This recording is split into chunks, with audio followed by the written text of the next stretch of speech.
ભાજપના દંડકે વડાપ્રધાનની વિકાસ યાત્રાનો ઉલ્લેખ કરી ઝૂ વિભાગનો સ્ટાફ કામગીરી પ્રત્યે નિષ્કાળજી દાખવી રહ્યાનો આક્ષેપ કર્યો।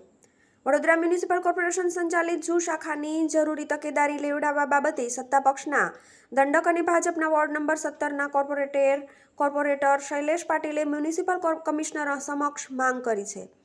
તેમણે જણાવ્યું છે કે પાલિકા હસ્તક કમાટીબાગ ખાતે આવેલ ઝૂ વિભાગ છેલ્લા ઘણા પાછલા વર્ષોની સરખામણીએ જોઈએ તો દર વર્ષે સહેલાણીઓની સંખ્યા અને આવકમાં ધરખમ વધારો થઈ રહ્યો છે।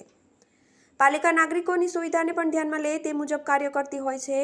સેન્ટ્રલ ઝૂ ઓથોરિટી દ્વારા પણ મહાપાલિકા હસ્તકના ઝૂને તેઓની ગાઈડલાઈન પ્રમાણે વિકસાવવા માટે પ્રાધાન્ય આપે છે। ગુજરાત સરકાર દ્વારા પણ સ્વર્ણિમની ગ્રાન્ટ ફાળવવામાં આવી રહી છે અને નાગરિકોને કેમ વધુને વધુ સુવિધા મળી રહે તે માટે શાસકો કામ કરતા હોય છે। હાલ જ વડોદરાના ઝૂને નાગપુર ખાતેથી નર અને માદાની વાઘની જોડી ફાળવવામાં આવેલ છે।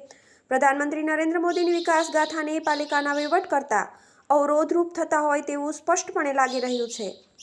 આ બાબતે જ્યારે તાજેતરમાં ઝૂ વિભાગની મુલાકાત કરી ત્યારે સિવિલ કામને લગતી નિભાવણીના કામો હોય કે પછી નવીન કામો હોય અપૂરતા અને ઝૂ વિભાગ પ્રત્યે નિષ્કાળજી દાખવતા હોય તેવા એન્જિનિયરનો સ્ટાફ ચાર્જમાં કામ કરે છે જે વડોદરા મહાનગરપાલિકાના વિકાસમાં અવરોધરૂપ થાય છે અને સેન્ટ્રલ ઝૂ ઓથોરિટીની મંજૂરી મેળવ્યા બાદના કામો પણ તેઓની ગાઈડલાઈન પ્રમાણે કરવાના મંજૂર હોવા છતાં પણ નથી થઈ રહ્યા, જે ખૂબ જ શરમજનક બાબત ધ્યાન પર આવી છે। જે બાબતે મ્યુનિસિપલ કમિશનર શહેરના નાગરિકો તેમજ અન્ય શહેરોમાંથી આવતા સહેલાણીઓની નજરમાં એક આગવું વડોદરા શહેરનું ઝૂ મળી રહે તે માટે પ્રયત્ન કરવા સૂચન છે।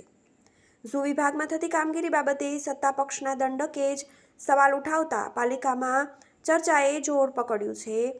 ટીવી18 ન્યૂઝ વડોદરા।